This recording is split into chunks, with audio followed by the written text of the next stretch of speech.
Part 2. Concerning the life of the pastor. 1. How one who has in due order come to the position of leadership ought to conduct himself. The active life of the leader ought to transcend that of the people in proportion to how the life of a shepherd outshines that of his flock. Necessarily, then, the one who is so highly regarded that the people are called his flock is bound to consider how important it is that he retain a life of righteousness. It is necessary, therefore, that he should be pure in thought, exemplary in conduct, discerning in silence, profitable in speech, a compassionate neighbor to everyone, superior to all in contemplation, a humble companion to the good, and firm in the zeal of righteousness against the vices of sinners. He must not relax his care for the internal life while he is occupied by external concerns, nor should he relinquish what is prudent of external matters, so as to focus on things internal. Let us now address these things that we have briefly enumerated and treat them at length. 2. That the spiritual director is to be pure in thought. The spiritual director should always be pure in thought, insomuch as no purity ought to pollute the one who has assumed the responsibility of cleansing the hearts of others. For it is necessary that the hand that would cleanse must itself be cleansed, otherwise it will soil everything that it touches because it is itself dirty. On this account it is said through the prophet, "Be clean, you that carry the vessels of the Lord." They carry the vessels of the Lord who undertake with a trust in their frequent consultations to lead the souls of their neighbors to the eternal sanctuary. Let them determine, therefore, how cleansed they ought to be to carry the bosom of their own responsibility these living vessels to the temple of eternity. Thus it was assigned by the divine voice that on the breast of Aaron the vestment of judgment should be closely bound by bands. This was so that the heart of the priest would not possess fluctuating thoughts, but be bound by reason alone. Nor should he consider indiscreet or unnecessary thoughts. The one who is an example for others should always convey by the seriousness of his life what a wealth of reason he bears in his breast. And concerning this vestment, it was strictly added that the names of the 12 patriarchs should also be depicted. For to carry always the inscribed fathers on the breast is to meditate on the life of the ancients without interruption. For now the priest walks blamelessly when he admires the examples of the fathers who came before him, when he considers unceasingly the footsteps of the saints, and when he suppresses evil thoughts so as to avoid stepping beyond proper order. Further, it is fittingly called a vestment of judgment, because the spiritual director should always discern between good and evil and carefully consider what things are suitable in themselves, for whom, when, and how. He should not seek anything for himself, but reckon his neighbor's well-being as his own advantage.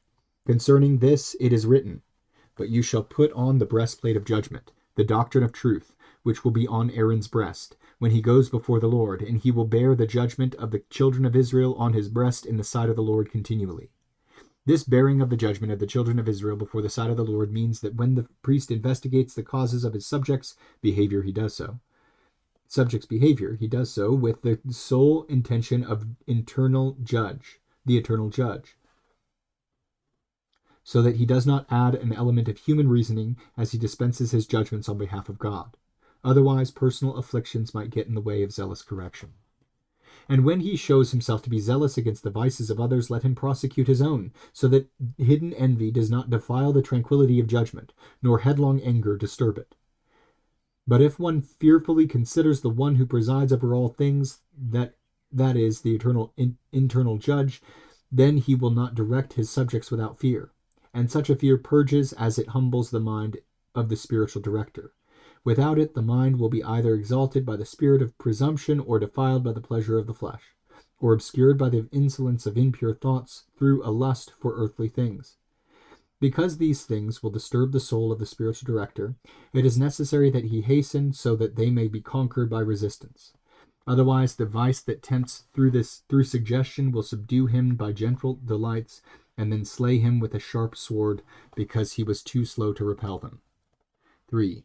That the spiritual director should always be the first in service. The spiritual director should be the first in service, so that by his way of life he might show the laity how to live, and so that the flock, which follows the voice and behavior of its shepherd, may advance all the better by his example than by his words alone. For indeed, The one who is compelled by his position to speak of the highest things is also compelled by necessity to show the highest things by his example. For his voice more easily penetrates his listeners' hearts when his way of life commends what he says. Thus, what he enjoins by speaking, he helps by showing how it is to be done. This indeed is spoken through the prophet, "Ascend to the top of a high mountain, you who bring the good news to Zion." In other words, the one who employs heavenly preaching must have already abandoned the works of the world and be seen as though standing above such things. He will more easily draw his subjects to better things if, by the merit of his life, he proclaims them from on high. Thus, by divine law, the priest receives a shoulder from the sacrificial animal, that is, the right shoulder, and separated so that it would be not only useful but singular. For he should not only do what is honorable among evil men, but also transcend the good in virtue. Both the breast and the shoulder are offered to him for food, so that he may learn from the sacrifice that he has received to offer a corresponding sacrifice to the Creator of all things. Not only is he to have right thoughts in his breast, but by putting his own shoulder to good works, he invites to sublime heights those who watch him. Likewise, he may not desire prosperity in the present life, nor fear adversity. He must despise the charms of the world by respecting the fear they cause within him, and then condemn these fears in the expectation of the sweet delights of internal contemplation. Thus, by the command of the supernal voice, the priest is bound on each shoulder by the ephod robe, so that he will always be protected against adversity or prosperity by the ornament of virtue.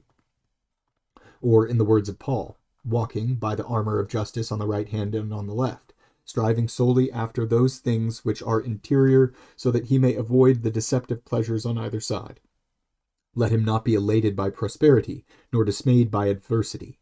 Let not flatterers soften his resolve, nor the cruel lead him to despair, so that by not cowering to the passions, he will display the great beauty of the ephod that covers both of his shoulders. Moreover, it is rightly ordered that the ephod be made of gold, hyacinth, purple, twice-dyed scarlet, and fine twined linen, so that it may be clear the great number of virtues that the priest ought to demonstrate. And so in the priest's robe the gold shines more than everything else, so that in him the understanding of wisdom beams the most brightly. The hyacinth is added, which is resplendent with the color of the sky, so that through everything that he penetrates with his understanding, he does not sink to earthly things, but rises up to the love of heavenly things. He must be careful not to be seized off guard by praise, or else he will be stripped of the understanding of the truth. With gold and hyacinth, purple is also added, which symbolizes the heart of the priest, while hoping for the high things that he preaches, the heart of the priest should suppress even the slightest suggestion of vice. And he should reject them with a royal power, always considering the nobility of internal regeneration and defending by his way of life his robe of the heavenly kingdom. It is of this nobility that that Peter says, "You are a chosen generation, a royal priesthood." With respect to the power by which we subdue the vices, we are fortified by the voice of the beloved disciple John, who says, "But as many as have received him, he gave to them the power to become sons of God." And this dignity of fortitude the psalmist considers, saying, "And to me, God, your friends are greatly honored. Their principality is greatly strengthened." For certainly the mind of the saints is exalted to princely eminence, while externally they were thought to suffer abasement. And to the gold, hyacinth, and purple, twice-dyed scarlet, as also added to signify that all virtue should be adorned with charity before the eyes of the inner judge. And everything that shines before human eyes must also be kindled with the flame of internal love before the sight of the hidden judge. And further, this charity, which embraces both God and neighbor, shines with the luster of something twice-dyed.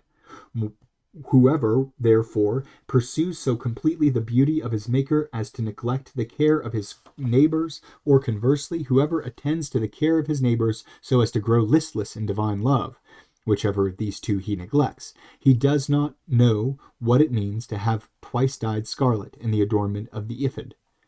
But while the mind is intent to pursue the precepts of charity, it must follow that the flesh is softened through abstinence. And also with twice-dyed scarlet, fine twined linen is added. Now fine linen comes from the earth with a glittering hue. And what else is designated by fine linen but chastity radiant in the beauty of bodily purity? The twisted linen is woven into the beauty of the ephod, signifying that chastity is led to perfect radiance of beauty when the flesh is worn out by fasting. Thus, in the presence of other virtues, a tempered flesh reveals its merit, just as fine twined linen reveals its radiance in the diverse beauty of the ephod.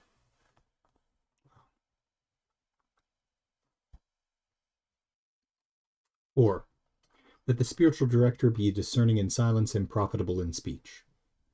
Accordingly, the spiritual director should be discerning in his silence and profitable in his speech. Otherwise, he might say something that should have been suppressed or suppress something that should have been said. For just as reckless speaking leads someone into error, so indiscreet silence leaves in error those who might have been instructed. For often reckless directors, who fear to lose human favor, are afraid to speak freely about what is right, and accordingly to the voice of the truth, they fail to attend to the care of their flock as shepherds and act instead as mercenaries.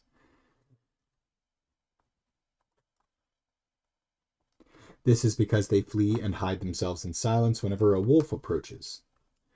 Thus the Lord scolds them through the prophet, saying, "Dumb dogs who cannot bark." Again he complains, saying, "You have not gone up against the enemy, nor have you built a wall for the house of Israel to stand in battle on the day of the Lord." Indeed, to go up against the enemy is to oppose worldly powers with a free voice in the defense of the flock.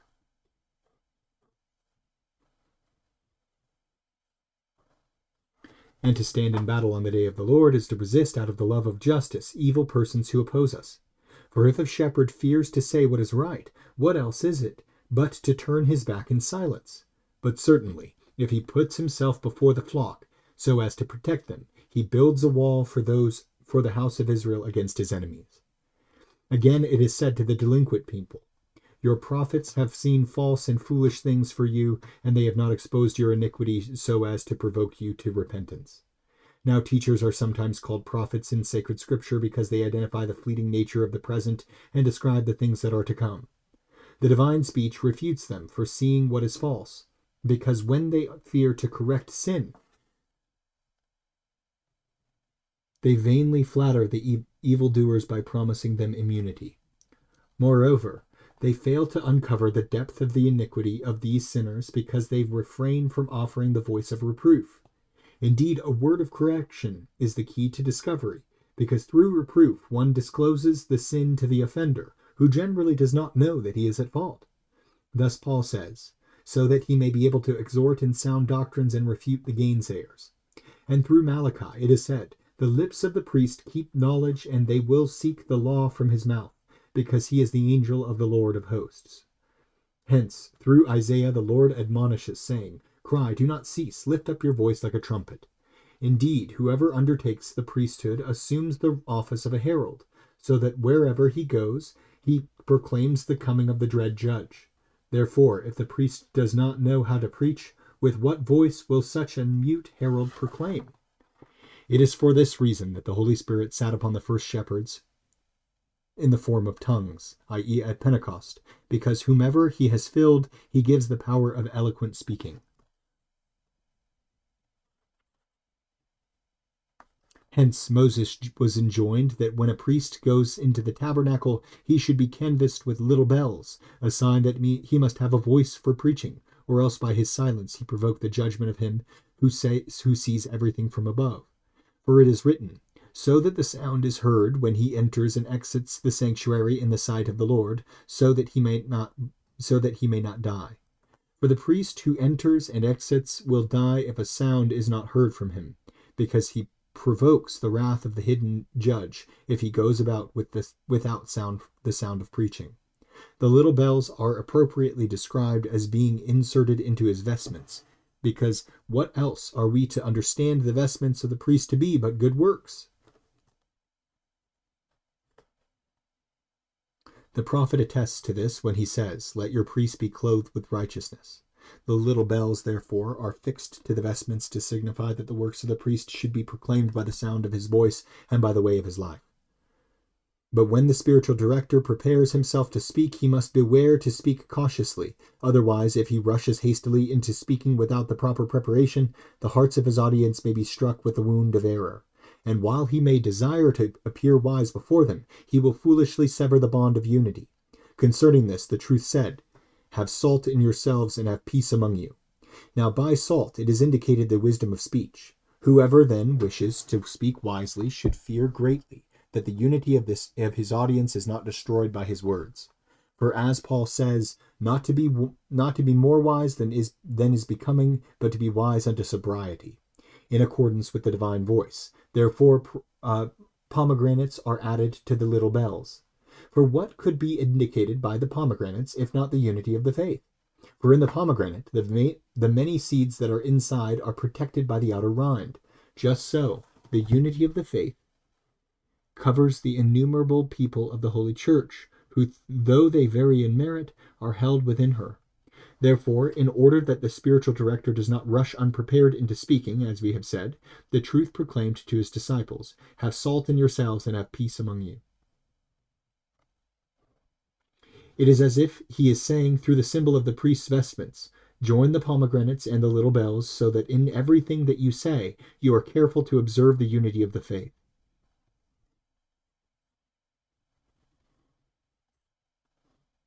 Spiritual directors must be careful not only to guard against saying something wrong, but also to avoid offering the right words too frequently or unprofessionally.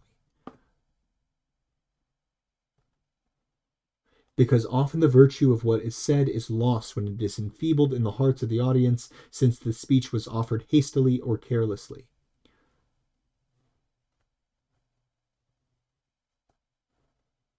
This type of speech defiles the speaker because it shows that he does not know how to serve the advanced needs of his audience. Thus it is well said through Moses, "The man who has a flow of seed will be unclean." For in the mind of the audience, the seed of their subsequent thoughts is dependent upon the quality of what they hear. This is because a thought is produced in the mind as the speech is received through the ear. And so the great preacher was called a sower of words by philosophers of the world. Therefore, the one who suffers a flow of seed is said to be unclean because he so desires to hear himself speak that he defiles himself, because he had been orderly in his speech. Because had he been orderly in his speech, he could have produced a progeny of right thinking in the hearts of his audience.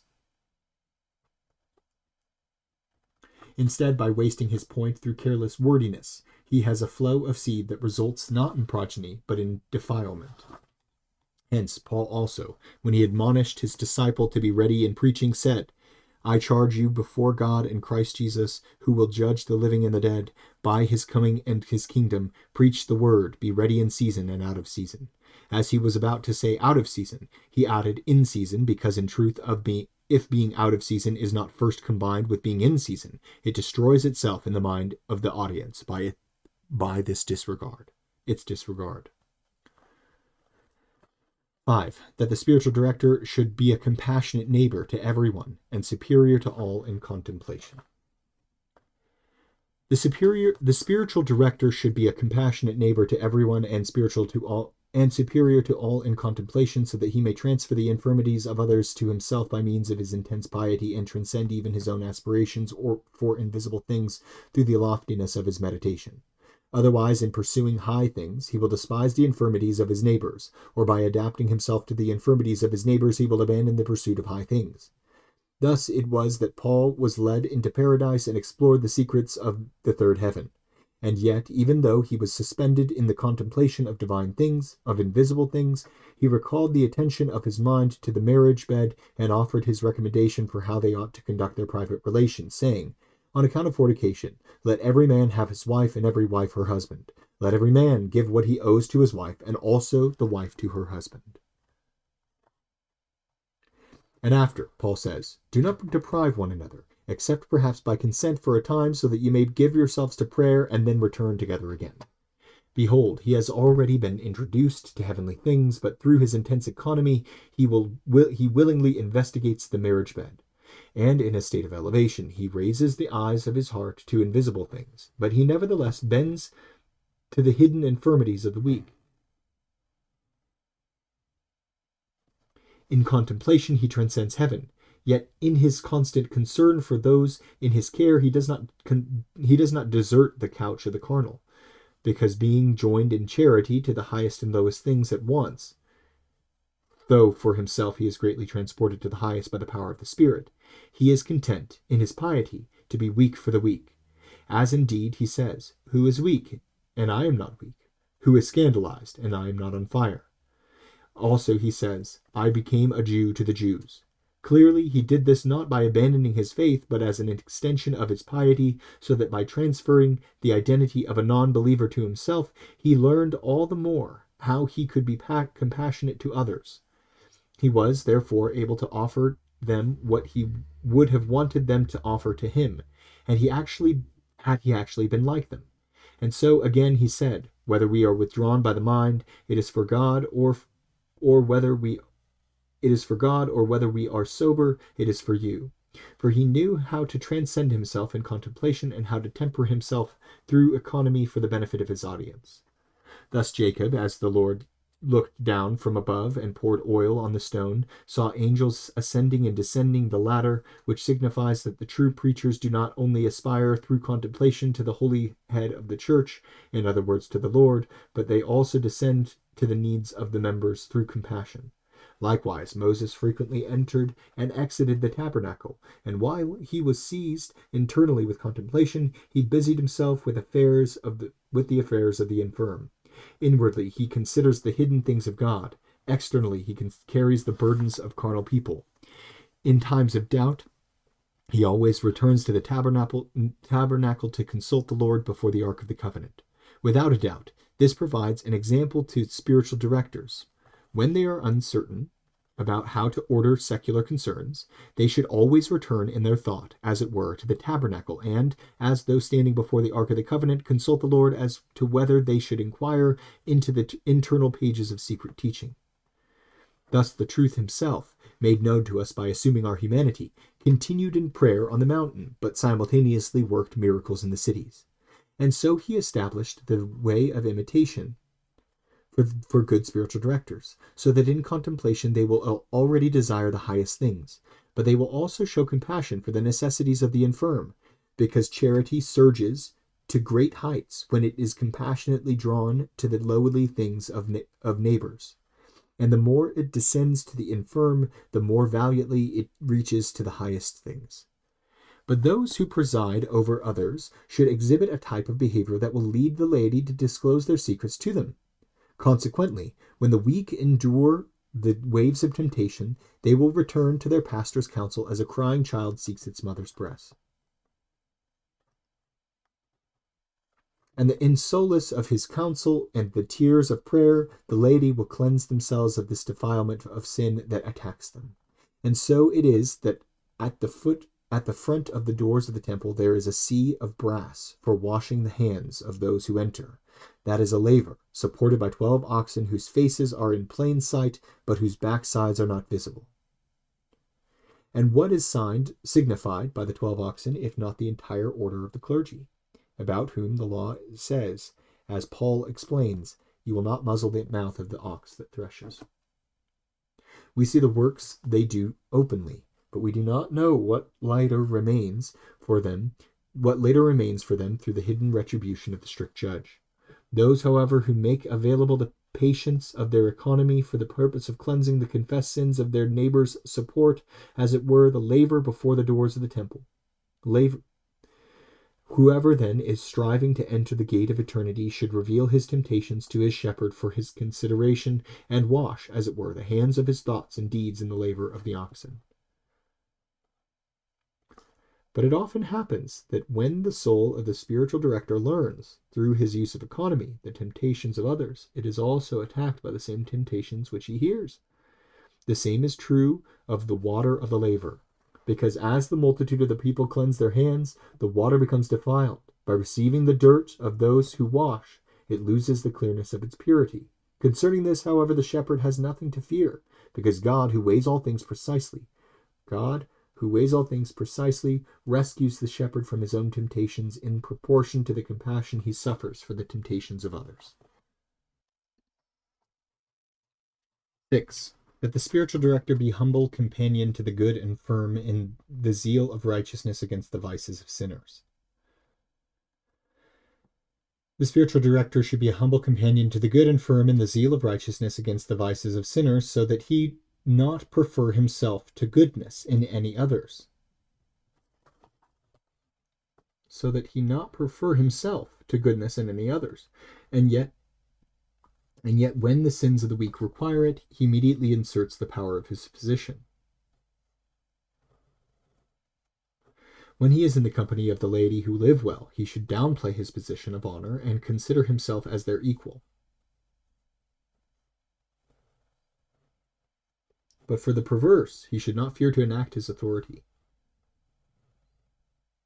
For as I remember to have said in my book in the Morals of Job, it is clear that nature bore all men as equals, but through the variation of merit, sin subordinates some to others.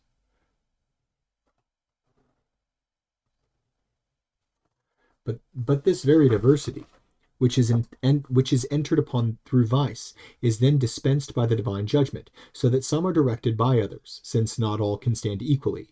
Therefore those who preside over others should consider not their rank, but the equality of their condition.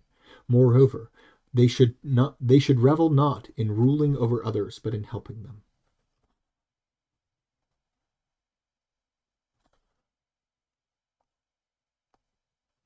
For indeed, our ancient fathers are not remembered because they were rulers of men, but because they were shepherds of flocks.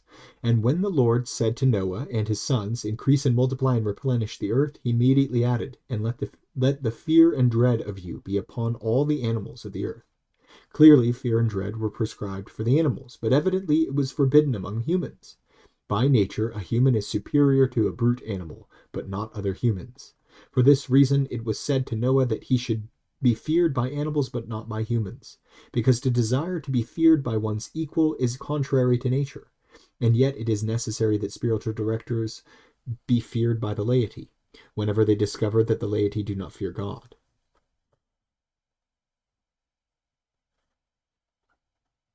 Therefore, those who are not afraid of divine judgment might at least, through human fear, be afraid to sin.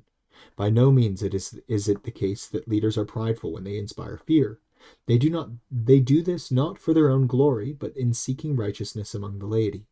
In fact, by inspiring fear among those who live in perversity, it is as if they govern not over humans, but animals, because clearly, to the extent that the laity are bestial, they should also be subjugated by fear. Often, however, a spiritual director swells with pride by virtue of being placed in a position of authority over others, because everything serves his needs and his orders are quickly performed according to his wishes, and all of the laity praise him for the things he does well, but have no authority to critique what goes wrong, and because they often praise what should be really rebuked, the mind of the priest is often seduced by the approval of those below him, and as a consequence he is exalted inordinately. And while he is outwardly encircled with immense favor, internally he loses his sense of truth. Forgetful of who he is, he scatters himself among the voices of others and believes that he hears them say about him what they hear him say about him, rather than what he should discern about himself from within. Such a leader despises the laity and does not believe that they are his equal by nature, and those whom he suppresses by accident of power he believes in himself to have transcended by the merits of his life. He estimates that he is wiser than those whom he sees himself to have surpassed in rank. Indeed, he constructs his own elated sense of self, and though he shares the same natural condition as others, he disdains to regard others as equal. Instead, he brings himself into equality with the one of whom it is written in Scripture, "He sees every high thing and is the king over all the sons of pride." The one who desired a singular height and despised a life in common with the angels said, "I will place my seat in the north, and I will be like the Most High." Through a fitting judgment, this one came upon an internal downfall, while he outwardly exalted himself on the height of power. In like manner, whenever someone disdains to be like other humans, it is as if he becomes an apostate angel. Such was the case of Saul, who, after cultivating the merit of humility, later became swollen with pride because of his temporal authority. For his humility he was preferred. For his pride he was rejected, as the Lord tests, saying, when you were little in your own sight, I did not make you the head of Did I not make you the head of the tribes of Israel? He had previously seen himself to be of little consequence, but after he received temporal authority, he began to think himself as greater than everyone else. In a wonderful way, he was small to himself. He was great to the Lord. But when he thought of himself as great, he became small to the Lord. For often, when the soul is inflated because of the authority it holds over the laity, it becomes corrupted and moved to pride by the allure of power. In truth, one controls this power well if he knows how both to temper and to assert it. For he controls this power well if he knows how to use it to gain a mastery over sin, and also knows how to mingle with others as equals. For the human mind is subject to pride even when it is not propped up by a position of authority. How much more, then, does it exalt itself when it is combined with temporal power? But he dispenses his power over the laity rightly if he is careful to take what is useful and reject what is tempting, and also if he uses it to realize his equality with others, and to put himself before sinners with an avenging zeal. But we will more fully understand this power of discernment if we study the example of the first shepherd. For Peter, who by God's authorization held the position of leadership in the Holy Church, refused immoderate veneration from Cornelius, though the latter had acted well by humbly prostrating himself before Peter. But Peter recognized him as an equal, saying, "Arise, do not do this, for I also am a man." But when he discovered the sin of Ananias and Sapphira, he immediately showed the extent of the power he had over others. For by his word he ended their lives when he overtook them with his penetrating spirit. He had a self-awareness that he was the head of the church in the battle against sin, but he did not acknowledge this honor when he was in the presence of upright brethren. In one case, holy conduct merited the communion of equality. In the other, avenging zeal revealed the just use of authority. Paul likewise did not think of himself as superior to those of his brothers who led pious lives when he said, "Not because we have dominion over your faith, but we are helpers of your joy." And he then added, "For in faith you stand." It is as if he explained his statement by saying, "For this reason we do not have dominion over your faith, because it is in faith that you stand. Indeed, we are equals with you, in that we know you to stand." It was as if he did not know that he was set over his brothers when he said, "We became small in your midst, and also we are your servants through Christ." But when he came upon a sin that needed to be corrected, he immediately recognized himself to be a teacher, saying, "What will you do? Should I come with you? Should I come to you with a rod?"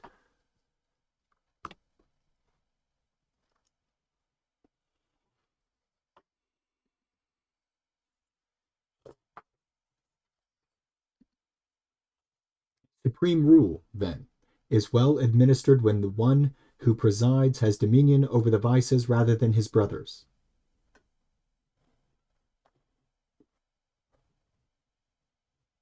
But when superiors correct the delinquents among the laity, it is necessary for them to be careful that when they attack sin through due discipline, they should still acknowledge themselves, as an exercise of humility, to be the equals of those they correct. And it is fitting that in our silent thoughts we even prefer those whom we correct to ourselves.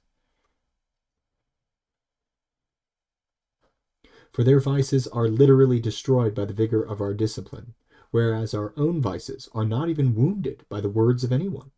Therefore, we are that much more obliged before the Lord, because we sin without penalty before humans. Conversely, our discipline of the laity renders them that much more free of divine judgment, even though it does not exempt them from their sins. Therefore, humility is to be preserved in the heart, and discipline preserved in works. But in this respect we must skillfully balance things so that while we supervise with the virtue of humility, we do not relax just supervision. Because if a leader lowers himself more than is proper, he will not be able to affect the lives of the laity through the bond of discipline. Let spiritual directors then uphold externally what they undertake for the benefit of others, and let them retain internally what scares them about their own condition. Nevertheless, the laity should perceive, through subtle signs that appear at the proper times, that their spiritual directors are humble. In this way, the laity will see what they ought to fear from authority, and, at the same time, know how to imitate the virtue of humility. Therefore, those who lead ought to study without interruption that the extent of any external show of authority must be balanced by an equal measure of internal subjugation. This authority must not conquer the thoughts, nor seize the soul of the pleasure of itself, for the pleasure of itself, or else the mind will be unable to control itself and will succumb to its own lust for domination. Or else the mind will be unable to control itself and will succumb to its own lust for domination. In order that the soul of the leader should not be carried away by the elation of its power, a wise man rightly said, "They have made you a leader, not to become elated, but be among them as one of them." Thus Peter also said, "Not by dominating the clergy, but by becoming an example to the flock." Likewise, the truth in person admonished us to the higher merits of virtue, saying, "You know that the rulers of the Gentiles dominate them, and those who are greater still exercise their authority over them. It will not be the same among you, but let whoever be the greater among you be your minister, and he who wishes to be first among you will be your servant. For the Son of Man did not come to be ministered to, but to minister." Not to be served, but to serve.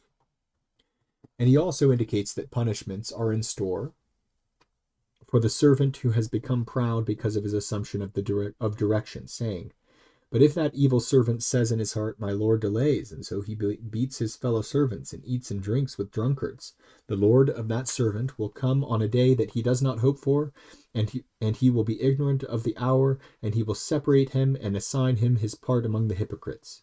For he is justly numbered among the hypocrites who turns the ministry of spiritual direction into an opportunity for domination. But sometimes an even greater sin occurs if a policy of equality is pursued among a group of perverse people.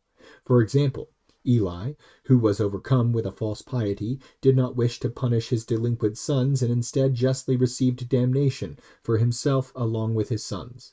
Accordingly, the divine voice said to him, "You honored your sons more than me." And he also chastises the shepherds through the prophet, saying, "You did not mend what was broken, nor did you retrieve what was driven away." Indeed, that which is cast away is retrieved whenever one who has fallen into sin is called back to the state of righteousness by the vigorous work of pastoral care. Truly, a bandage binds a fracture when discipline subdues sin. Otherwise, the wound would continue to bleed to the point of death if it was not bound by a tight compress. But often a wound is made worse by unskilled mending, so that the cut is felt more grievously, because it is bound improperly by the bandages. And so it is necessary that when the wound of sin in a lay person is mitigated by correction, even the constraint should be carefully moderated, so that the exercise of just discipline should not come at the expense of loving kindness.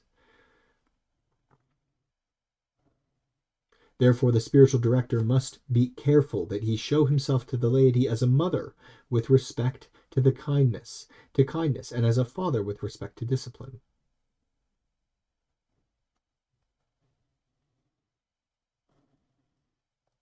And in every case there should be provided in such a way that discipline is never rigid, nor kindness lax. For as we previously said in the Morals on the Book of Job, either discipline or kindness is lacking if one is ever exercised independently of the other. Instead, spiritual directors should have compassion for the laity that is justly considerate, and discipline that is affectionately severe. For this is what the truth teaches through the Samaritan who took the half-dead man to the inn and applied wine and oil to his wounds. For the wine purged them, and the oil soothed them. Indeed, it is necessary that whoever directs the healing of wounds must administer with wine the bite of pain, and with oil the caress of kindness, so that what is rotten may be purged by the wine, and what is curable may be soothed by the oil. In short, gentleness is to be mixed with severity, a combination that will prevent the laity from becoming exasperated by excessive harshness or relaxed by undue kindness. According to the voice of Paul, this is precisely what is signified by the ark of the tabernacle, in which the rod and manna were placed with the tablets. This is because, along with a knowledge of Scripture in the heart, the good spiritual director should be the rod of restraint and manna of sweetness. Wherefore, David said, "Your rod and your staff have comforted me. Indeed, by the rod we are punished, and by the staff we are sustained. If, therefore, there is correction by the rod, let there also be support through the staff. Let there be love that does not soften, vigor that does not exasperate, zeal that is not immoderate or uncontrolled, and kindness that spares, but not more than is befitting. Therefore, as justice and clemency are forged together in this art of spiritual direction, the one who leads is able to soothe the hearts of his subordinates when he inspires fear, and yet by soothing them he will inspire awe."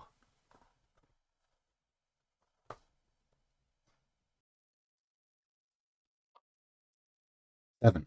The spiritual director should not reduce his attention to the internal life because of external occupations, nor should he relinquish his care for external matters because of his anxiety for the internal life. The spiritual director should not reduce his attention to the internal life because of external occupations, nor should he relinquish his care for external matters because of his anxiety for the internal life. Otherwise, he will either ruin his meditation because he is occupied by external concerns, or else he will not give to his neighbors what he owes to them, because he has devoted himself to the inner life only. For some who have forgotten that they were placed in a position of authority for the purpose of souls devote themselves entirely to secular concerns. When the opportunity presents itself, they are the first to volunteer, but when the occasion for secular governance does not present itself, they crave it continuously to the extent that it disorders their every thought. When they are fortunate enough to have a moment of quiet, they become all the more wearied by the quiet itself, for they reckon it a pleasure to be exhausted by activity. They consider it laborious if they are unable to toil in earthly business. And so it happens that while they rejoice in being busied by worldly happenings, they remain ignorant of the internal life that they should have been teaching to others. Thus, the spiritual life of the laity flounders, because even though these people have an innate desire to grow spiritually, they encounter a stumbling block, so to speak, in the example set by the person who is supposed to lead them. For when the head is fatigued, the body cannot thrive. Likewise, it is useless for an army to pursue the enemy if its leader loses his way. No exhortation can encourage the laity. No reproof can correct their sins if the man who is supposed to be a protector of souls becomes the executor of earthly affairs. In short, the attention of the shepherd abandons the custody of his flock. As a result, the laity are not able to apprehend the light of truth because, while the shepherd's mind is occupied by worldly matters, dust, driven by temptation, blinds the eyes of the church. To counter this, the Redeemer of the human race, wishing to restrain us from gluttony, said, "Take heed to yourselves that your heart be not overcome by excess or drunkenness," and immediately added, "or with the cares of this life." Then, wanting to add the element of fear, he says, "Or else that day may come upon you suddenly." And he even announces the manner of its coming, saying, "For as a trap it will come upon all that sit upon the face of the world." And he said elsewhere, "No one is able to serve two masters." Thus Paul draws the minds of the pious from consorting with the world by summoning, or rather by enlisting them, saying, "No one who is a soldier for God entangles himself in secular affairs in order that he might please him, to whom he has devoted himself." He orders the spiritual directors of the church to study how to be free of these things, and then by his counsel he shows them the remedy, saying, "If therefore you have secular judgments of these things pertaining to the world, appoint those who are the least trusted in the church." In other words, those persons who do not exhibit spiritual gifts are the ones who should be assigned the earthly responsibilities. It is as if he said, because they are unable to perceive the things of the internal life, they should busy themselves with external matters. Thus Moses, who spoke with God, is judged by the reproof of Jethro, who was of a foreign race, because he wasted his energy on the earthly needs of the people. At the same time, he is advised to appoint others in his place to resolve earthly disputes, so that he would be free to consider the spiritual mysteries for the instruction of the people. Inferior matters, therefore, are to be conducted by the laity, while the most weighty matters are considered by spiritual directors. And this is so that the eye, which is set at the top of the head in order to direct one's steps, will not be obscured by concerns for the dust. For those who preside are the head of their subjects. It follows then that it is necessary for the head to be held aloft and look forward, so that the feet might go in a straight path. Otherwise, if the body becomes bent or the head bows to the earth, the feet will drag without progress. But how can a leader of souls employ his pastoral dignity among the laity if he is himself engaged in the very worldly affairs that he is supposed to correct in them?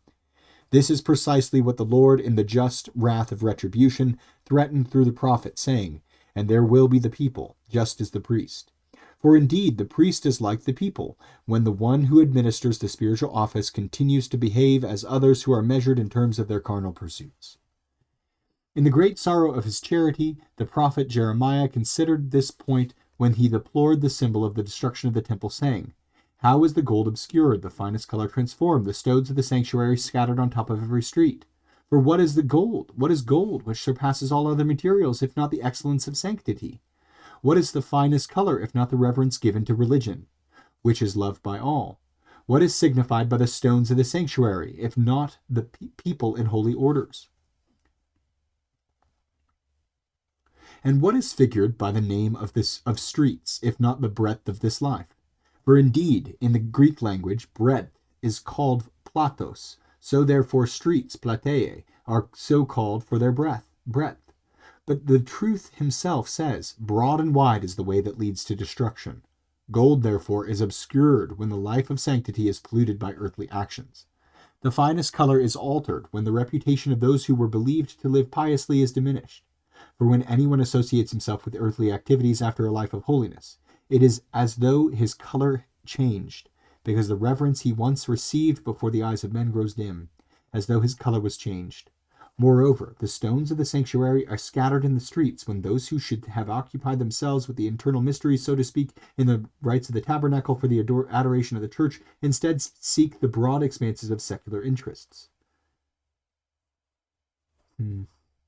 And for this purpose they became stones of the sanctuary, so that they might appear in the vestments of the high priest within the Holy of Holies. But when the ministers of religion do not insist that the laity give honor to the Redeemer by their way of life, the stones of the sanctuary are not in the ornament of the high priest. For truly these stones are scattered on top of the street when the people in holy orders, who cater to the breadth of their desires, cling to earthly affairs. And notice that it does not say that they are scattered on every street, but on top of every street. This is because even though these persons are active in earthly affairs, they wish to be seen on top of everything. In other words, they want to retain the broad expanses of their delights and, at the same time, to be at the top of the streets in the honor of sanctity. So it's the living contradiction. It's hypocrisy. I don't think he means... I spelled hypocrisy wrong. Furthermore, there is nothing to prevent us from interpreting these stones from being those that were used in the construction of the sanctuary. For these lay scattered on the top of the streets, whenever the men in holy orders, in whose office the glory of the sanctity had previously stood, devote themselves to earthly affairs. Secular employments, though they may be tolerated occasionally out of compassion, should not be pursued out of a desire for them. Otherwise they weigh down the mind of the one who loves them, overcome by his own burden, and they sink its concerns from heavenly things to the lowest. And on the other side of things, there are some who undertake the care of a flock, but appear to be so free from these concerns for the benefit of their own spirituality that they do not concern themselves at all with external matters. When these persons completely neglect the care of physical necessity, they neglect the needs of the laity under their direction. As a result, their preaching is disregarded because as they critique the actions of sinners, they fail to acknowledge the needs of the present life, and so no one listens to them willingly. Doctrine does not penetrate the mind of the needy if the hand of compassion does not commend it to the soul. but the seed of the word does grow well when the kindness of the preacher waters it in the heart of his audience. Therefore, if a spiritual director is to instill a concern for the internal life, he must blamelessly provide for external necessities as well. Let all pastors devote themselves to the internal matters of the laity, but let them not fail to provide for their external life as well. As we have said, the soul of the flock is, so to speak, in the right to reject the words of the preacher if the preacher neglects the responsibility of external duties. Thus the first pastor anxiously attested, saying, "The elders who are among you, I beseech to feed the flock of God. For I am a fellow elder and a witness to the sufferings of Christ, and I am also a partaker of the glory that will be revealed." He then made it clear whether it was the feeding of the heart or the body that he was urging, when he immediately added, "Take care of it, not by constraint, but willingly according to God, not for the sake of dirty advantage, but voluntarily." With these words, pastors are cautioned that when they satisfy the desires of the laity, they slay themselves with the sword of ambition, and when their neighbors are refreshed by the concessions granted to the body, they abstain from the bread of righteousness. Thus Paul excites the attention of pastors, saying, "He who does not care for his own, especially for those of his house, neglects the faith, and is worse than an infidel." In performing these things, directors should be vigilant. Otherwise, as they are preoccupied with the care of external matters, they will be drawn away from their concern for the internal life. As we have said, it often happens that the heart of the spiritual director cools in his affection for the internal life when it is preoccupied with temporal concerns. And busied back and forth, these men forget that they have undertaken the care of souls. Therefore, it is necessary that the attention that is given to the external concerns of the laity must be kept to a certain limit. Hence, it is well said by Ezekiel, "The priests should not shave their heads, nor grow their hair long, but let them cut their hair." For they are rightly called priests who preside over the faithful for the purpose of bestowing sacred guidance. The hairs on the head signify thoughts about external matters. When the hair grows insensibly above the brain, it designates the cares of the present life, which occasionally, through neglect, grow immoderately without our taking notice of them. Therefore, those who preside over others ought to have a concern for external matters, but should not be impetuously bent upon them. The priests are rightly forbidden to shave their head or to let their hair grow long. This is so that they will not cut themselves off from all consideration for the flesh on behalf of the laity, and also so that they will not allow it to grow once again out of control. And it is well said here, "Let them cut their hair." In other words, attention to temporal concerns should extend as far as it is necessary.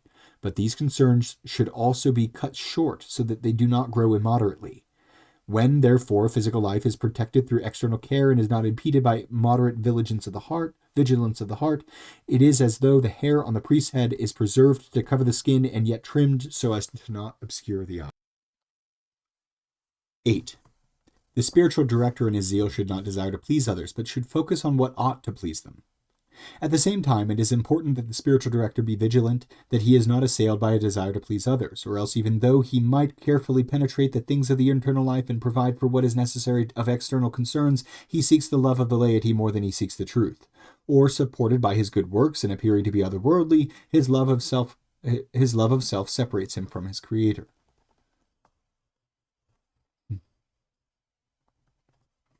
For he is the enemy of the Redeemer, who through the good works that he performs desires to be loved by members of the church rather than by him.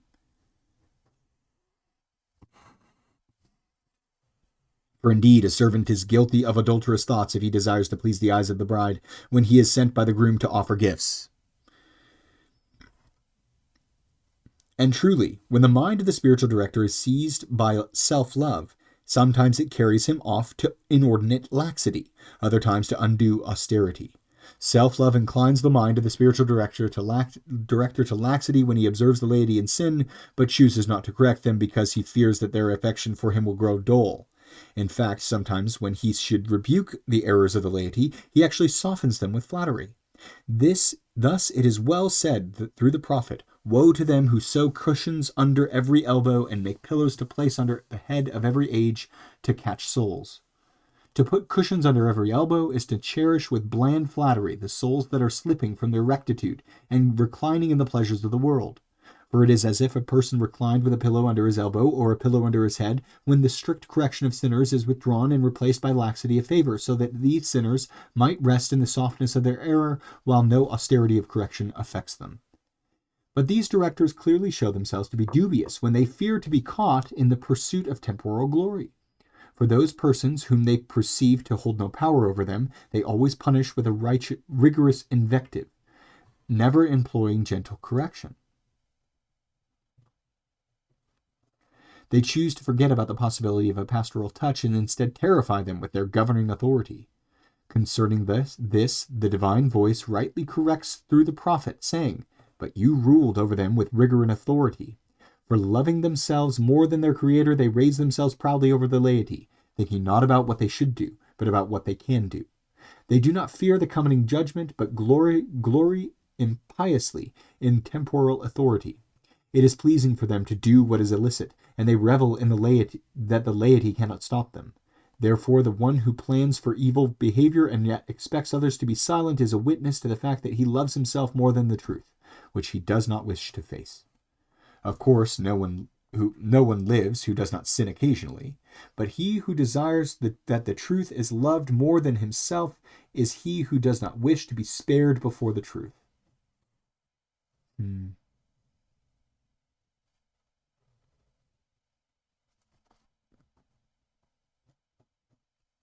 Thus Peter freely accepted the censure of Paul, and David humbly listened to the rebuke of his subordinate, because good spiritual directors who know not self-love believe the free word of sincerity from a subject to be the homage of humility. At the same time, it is necessary that the administration of spiritual direction be tempered by the great art of moderation, so that the minds of the laity, when they are able to perceive some things rightly, should be able to offer a free voice, but in one which this freedom does not develop into pride. Otherwise, if the freedom of the tongue is granted too generously, the humility of their lives could be lost. It should also be known that good spiritual directors desire to please others, but this is to lead their neighbors by the sweetness of their own character to an affection for the truth. It is not because they desire to be loved, but instead because they use affection for themselves as a sort of road to introduce the hearts of their audience to the love of the Creator. For it is certainly difficult for a preacher who is not loved, regardless of how well he speaks, to be heard. The one, then, who is set over others should study how to be endearing, so that he may be heard, but not so that he may be loved for its own sake. Otherwise he will be discovered to rebel in the tyranny of secret thoughts against him whom he is supposed to serve with his office. As is well suggested by Paul when he manifests his secret affection for us, saying, "And so I please all men in all things." And again he says, "If I still pleased men, I would not be a servant of Christ." Paul therefore pleases and does not please, because by desiring to please, he does not desire it for himself, but so that through him the truth might please others. 9.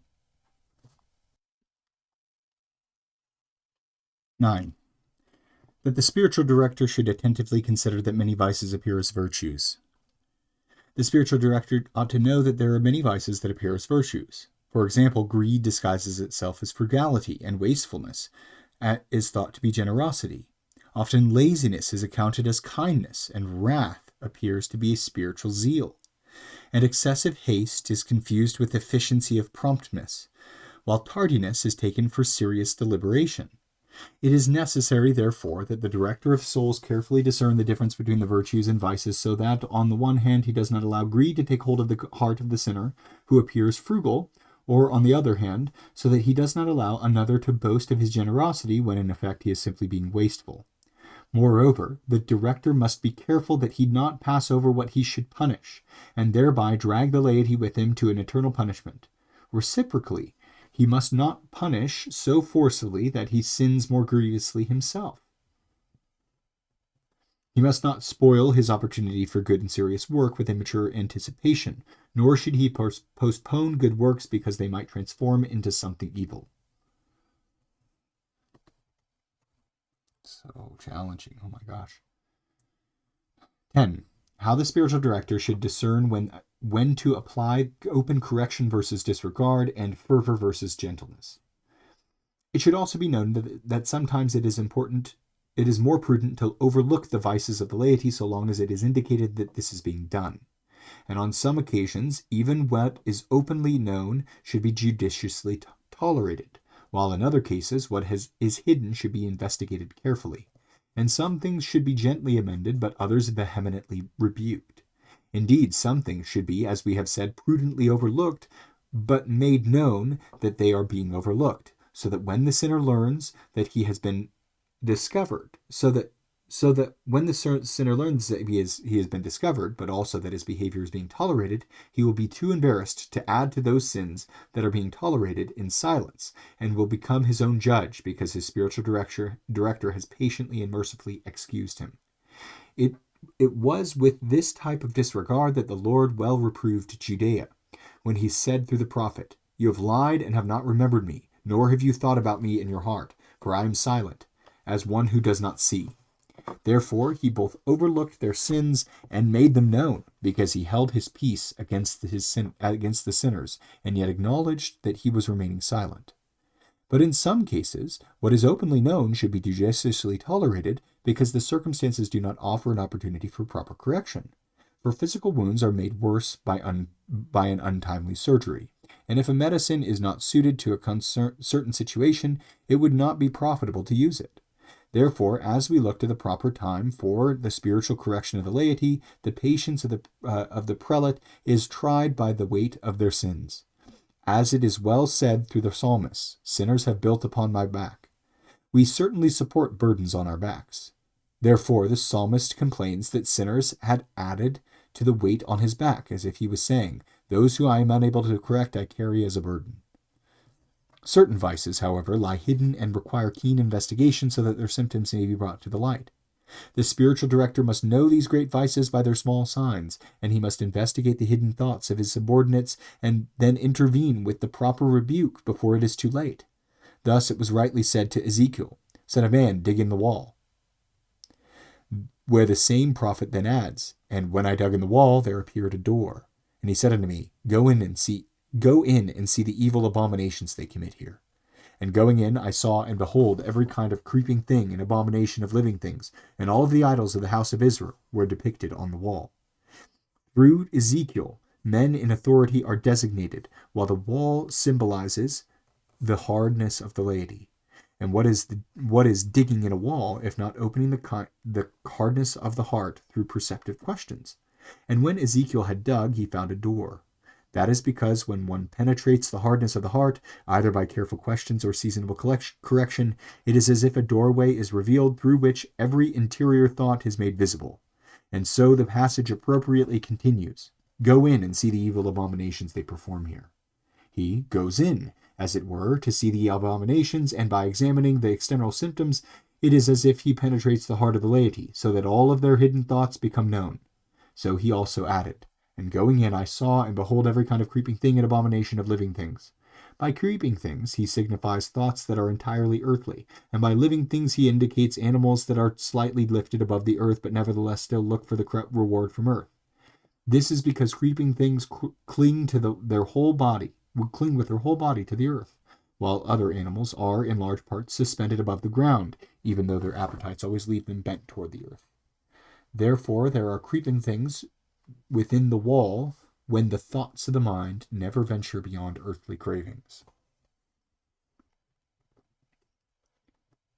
And there are animals on the wall when some righteous and honest thoughts exist, even though they submit themselves to the appetite for temporal gain and honor. And so, even though they are themselves lifted above the ground, through ambition and gluttonous desire, they submit themselves to the lowest levels. Thus it was well added, "And all of the idols of the house of Israel were depicted on the walls. For it is also written, and covetousness, which is the servant of idols." Therefore it was right, after the living things, to describe the idols, because some, even though they act honestly, lifting them, so to speak, off the ground, still lower themselves to the earth with dishonest ambition. And it is specifically stated, "were depicted," because when the semblance of external things is drawn internally, the mental image that we create in our minds is inscribed upon the heart. Notice, therefore, that it first speaks of a hole in the wall before the door is perceived, and only then do the hidden abominations become apparent. This is because the signs of every sin first appear outwardly, before the door is shown that will give way to full disclosure. Only then will every hidden evil become known.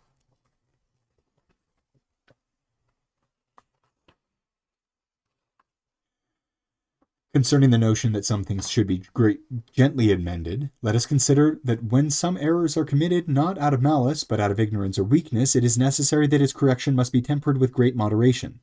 For it is true that all of us, for as long as we continue in a mortal body, will be subject to the weakness of our corruption.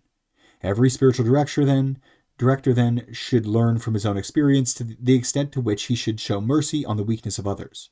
For he is too quick to voice his rebuke against the weakness of his neighbor. It would be as though he did not see his own. Thus Paul admonished spiritual directors well, saying, "If a man is overcome with any fault, you who are spiritual should instruct him in the spirit of meekness, always considering yourself, so that you are not also tempted."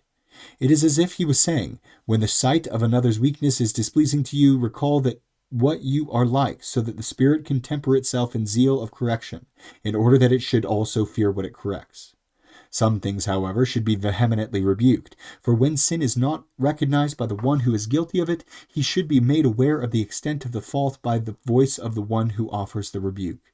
And if anyone smooths over the evil that he has committed, let him be affrighted by the severity of the censure against the gravity of his behavior. For it is the responsibility of the spiritual director to show through the voice of preaching the glory of heaven, to disclose the temptations of the ancient foe that lurk on life's journey, and to correct with zeal of severity the evil behavior of the laity, which cannot be corrected with gentleness. Otherwise, the spiritual director will be held accountable for every sin that he does not sufficiently rebuke. And so it was well said to Ezekiel, Take a tile, lay it before you, and draw on it the city of Jerusalem. And it was added, and lay siege to it, and build forts, and lift a mound, and make camp against it, and set battering rams around it. For his own defense it was added, and take an iron pan, and you will set a wall of iron between you and the city. For indeed, what does the prophet Ezekiel symbolize but the image of a teacher? For it was said to him, Take a tile, lay it before you, and draw on it the city of Jerusalem. For indeed, holy teachers take a tile when they take hold of the earthly hearts of their audience in order to teach them, and they lay the tile before them because they take custody of it by focusing their entire attention to it. By drawing the city of Jerusalem, they struggle with their greatest effort to teach those who have earthly hearts about a vision of heavenly peace. And because the knowledge of heaven is useless unless it is also known that the great temptations of the crafty enemy assail us in this life, it is also added, and lay siege to it and build forts. Indeed, holy preachers lay siege around the tile upon which the city of Jerusalem is drawn when they show an earthly mind, especially one that is already seeking the heavenly country. How violent the vices attack us in this life. For when it is shown how each sin attacks us, it is as though the voice of the preacher was laying a siege around the city of Jerusalem.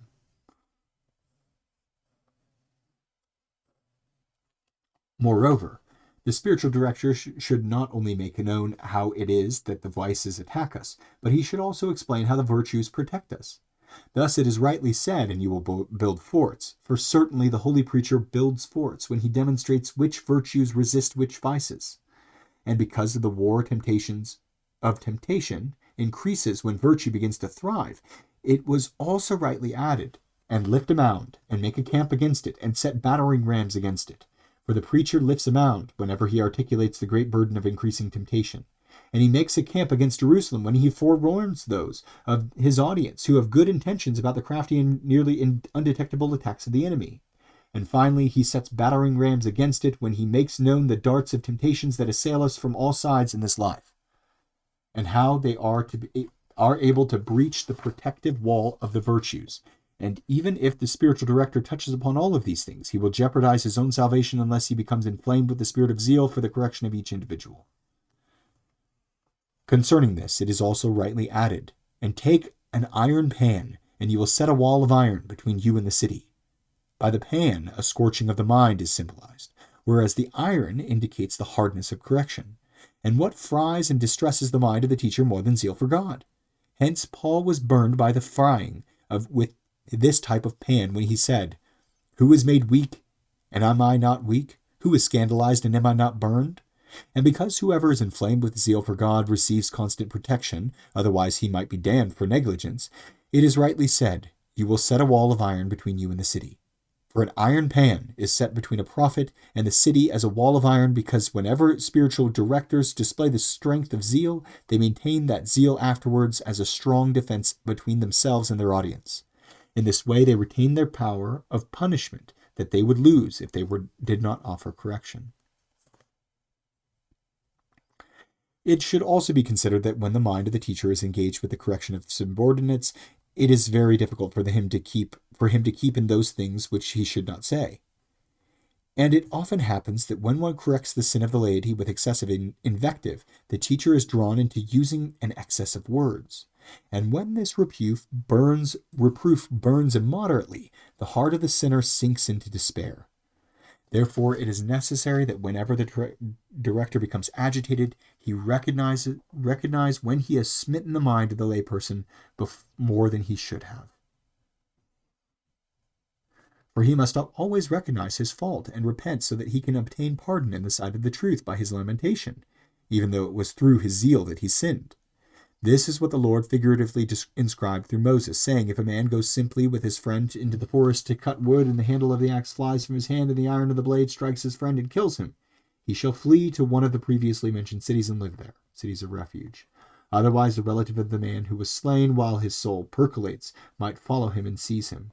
For we go into the wood with a friend as often as we direct our attention to the sins of the laity, and we chop wood in simplicity whenever we piously extract advice from sinners. But the axe flies from our hand when correction becomes burdensomely excessive, and the iron leaps from the handle when the words of the correction are too harsh, and a friend is struck and killed because an excessive reproach gets in the way of the spirit of love. For the mind of the one who is corrected will turn quickly to anger if it is judged by immoderate reproof, and the one who cuts wood carelessly, so that he kills his neighbor, must flee to the 3 cities, so that he may live safely in one of them. And if through lamentation he turns to the life of penance, his acts will be concealed by hope, faith, and love in the unity of the sacraments, and he will not be held accountable for the homicide.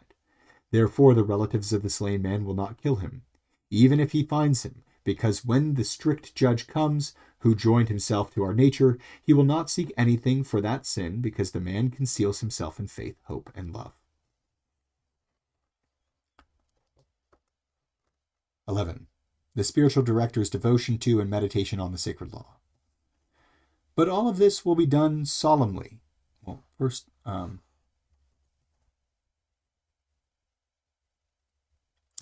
think probably this is one of the most difficult things about being a priest today, is that we as laity are of such low spiritual virtue that finding the right words to reprove us without crushing us is incredibly difficult. It's probably one of the hardest things about being a priest, I wonder. To know that the standards of holiness are so beyond many of us, and yet God meets us where we are.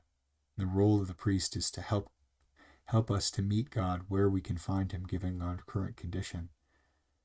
Probably makes it very difficult. The spiritual director's devotion to and meditation on the sacred law. But all of this will be done solemnly by the spiritual director if, inspired by the spirit of heavenly fear and love, he meditates daily on the precepts of the sacred word. The words of divine admonition will restore in him a sense of responsibility and foresight of investigation with regard to the celestial life, which continuous interaction in human affairs destroys. And the one who is drawn for many years into secular society should, by the desire for compunction, be reinvigorated in the love of the spiritual homeland. For the heart deteriorates in the midst of human conversation.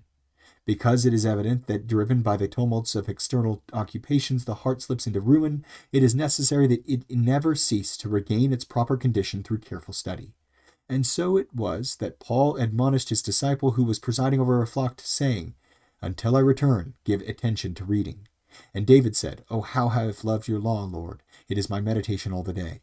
Accordingly, the Lord commanded Moses concerning the carrying of the ark, saying, "You will make 4 rings of gold, which you will place on the 4 corners of the ark, and you will make bars of setim wood and cover them with gold. and you will put them through the rings which are on the sides of the ark, so that it will be carried by them. And they will always be in the rings, and they will never be drawn out of them. And what is the ark, if not the figure of the Holy Church? And he orders that 4 rings are to be added to each of the 4 corners.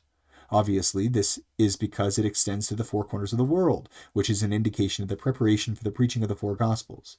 And the bars of seethen wood are made and then put through the rings, because strong and persevering teachers, as strong as timber, are sought, who will always consult the instruction of the Scriptures and then declare the unity of the Holy Church, as though carrying the ark by its rings.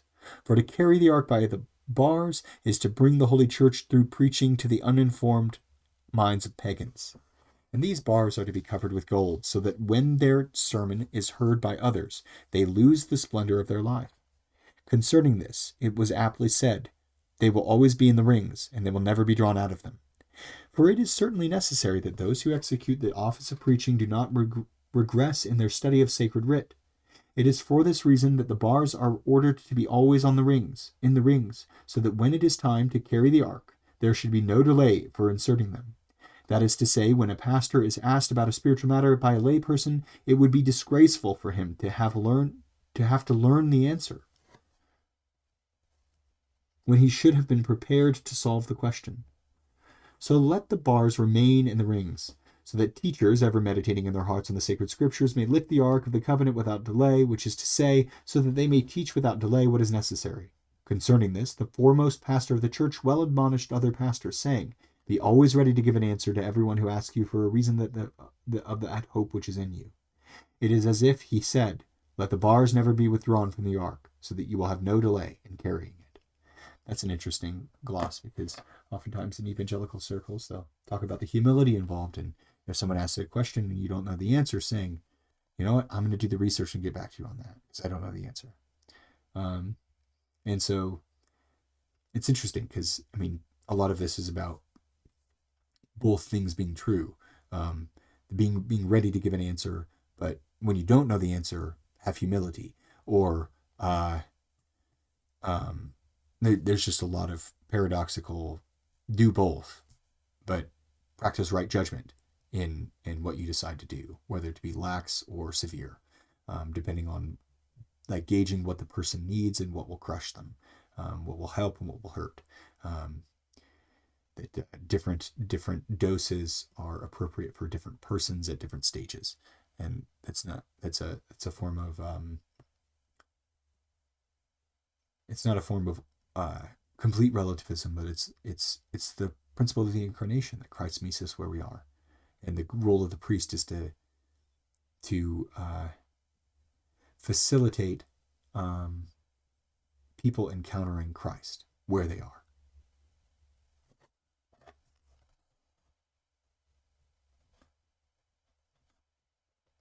Purpose of the priest is to facilitate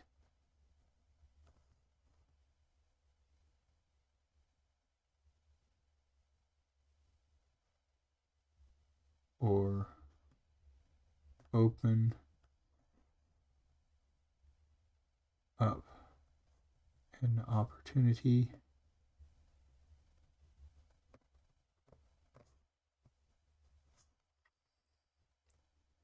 for laity to encounter Christ where they are, since that is the meaning of the incarnation.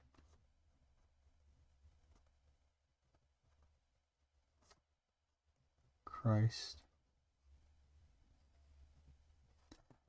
us in all circumstances.